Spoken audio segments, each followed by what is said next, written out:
NMAX version 2, palyado ang motor dahil sa TCS. Naging active si TCS, gawa nga nung gulong niya. Yan o. Kailangan bang patulan ninyo? General, hindi naman po kami nagsimula nun eh.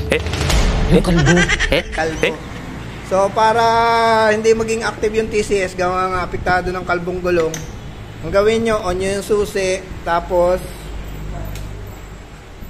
wait lang ha. Kita nyo ba yun? Yung TCS, papatayin natin. Kung paano. Kapag napatay yan, at hindi na siya active, pwede na uling gamitin ni client. Hindi mag-active ang TCS.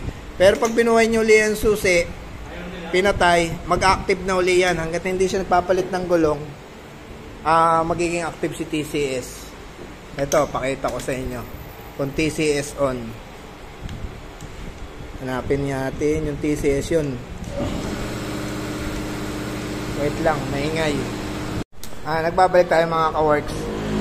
Paano ba tinatanggal yung TCS? Lalo na kung active ang TCS. Ganito lang mga ka-works. Buhayin nyo yung ignition on. Ito, bubuhayin ko. Ignition on. Tapos, hanapin nyo sa menu. Ito yung menu ng NMAX.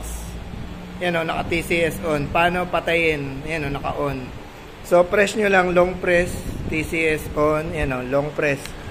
Yan. Tignan nyo mga ka-works. Yun, off. O. After nyo, naka-off. Excuse me po. After nyo, naka-off na yan. Buhayin natin ang engine.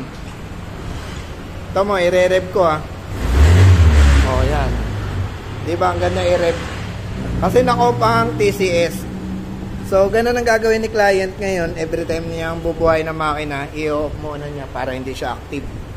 Kasi pag hindi niya in-off yan, yung issue kanina at dati o kahapon na nararamdaman niya, parang palyado. Ganun po ang TCS. So, ito lang mga ka-works. Paano ulit balik? Pag nag-on, siyempre, papatayin nyo lang ang susi. Buhayin nyo ulit. Tingnan nyo mga ka-works. Naka-on na naman. Paano i-off? Punta lang kayo sa menu, long press. Hintayin nyo lang mga 5 to 10 seconds. Yan, naka-off na naman. So, ganun lang mga ka-works. Salamat.